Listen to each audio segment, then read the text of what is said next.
Nous avons quelques nouvelles mises à jour sur le Galaxy Z Fold 7, y compris une initiative surprenante où Samsung s'inspire d'Apple pour le Z Fold 7. Entrons dans le vif du sujet. Salut les gars, vous êtes maintenant sur la chaîne Android+.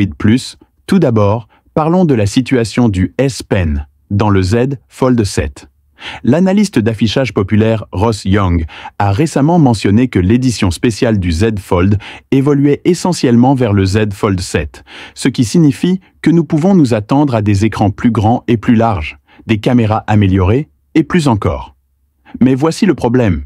Étant donné que l'édition spéciale du Z Fold ne prenait pas en charge le S Pen, Samsung pourrait-il abandonner complètement le S Pen du Z Fold 7 ?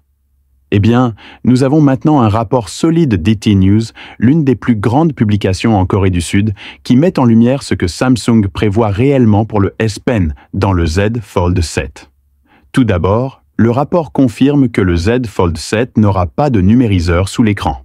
Il s'agit du composant qui permet la fonctionnalité S Pen. Cela signifie-t-il que Samsung abandonne complètement la prise en charge du S Pen sur ses téléphones pliables ? Eh bien, pas exactement. Le rapport indique que le Z Fold 7 prendra toujours en charge le S Pen, mais son fonctionnement changera. Ici, Samsung s'inspire d'Apple. Actuellement, Samsung utilise la technologie de résonance électromagnétique qui permet au S Pen de fonctionner. Sans batterie. L'écran dispose d'une couche de numérisation supplémentaire qui génère un champ électrique qui détecte la saisie au stylet. Cette configuration a bien fonctionné, mais ajoute une épaisseur supplémentaire à l'appareil. Selon ET News, Samsung passe désormais à une technologie électrostatique active qui fonctionne de manière similaire à l'Apple Pencil. Au lieu que ce soit l'écran qui génère le champ électrique, c'est le stylo lui-même qui le fera. Mais voici le problème. Cela signifie que le nouveau S Pen nécessitera une batterie intégrée et devra être chargé, tout comme l'Apple Pencil. Le passage à la technologie de charge électrostatique active signifie que le nouveau S Pen sera un peu plus épais et plus lourd. Mais comme il n'y a pas d'emplacement dédié à l'intérieur du Z Fold 7 pour ranger le stylet de toute façon, cela ne devrait pas être un gros problème. Cependant, le fait qu'il faille désormais le recharger constitue certainement un inconvénient. Pensez-y, vous chargez déjà votre téléphone, vos écouteurs et votre montre connectée. Et maintenant, vous devrez également vous soucier du fait que le S Pen soit à court de batterie. C'est certainement un inconvénient supplémentaire. Mais vous vous demandez peut-être pourquoi Samsung opère ce changement ? Le S Pen fonctionnait bien sur le Z Fold 6. Alors pourquoi réparer quelque chose qui n'est pas cassé ? Eh bien, un mot. La minceur. En supprimant le numériseur, Samsung a pu réduire l'épaisseur du Z Fold 7 de 0,6 mm, ce qui est assez important. Pour clarifier, le Z Fold 6 mesure 12,1 mm d'épaisseur une fois plié, tandis que le Z Fold Special Edition mesure seulement 10,6 mm d'épaisseur. Les rumeurs suggèrent que le Z Fold 7 sera plus fin que le Z Fold Special Edition, ce qui est honnêtement impressionnant.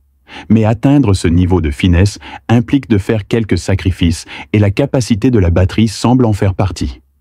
Selon cet informateur, le Z Fold 7 conservera la même batterie de 4400 mAh que le Z Fold 6. Honnêtement, c'est un peu décevant. Même si le Z Fold Special Edition dispose d'un écran plus grand et de la même capacité de batterie, il parvient toujours à offrir une autonomie similaire à celle du Z Fold 6.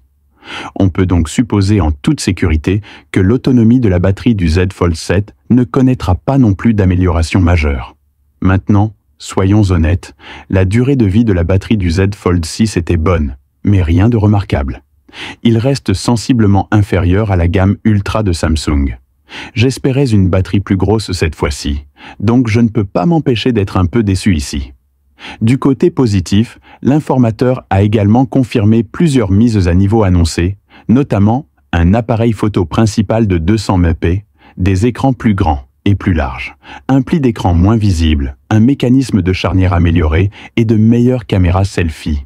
Il est intéressant de noter que l'informateur a également mentionné que le Z Fold 7 obtiendrait un meilleur indice de résistance à l'eau et à la poussière. Actuellement, Le Z Fold 6 a un indice de protection IP48.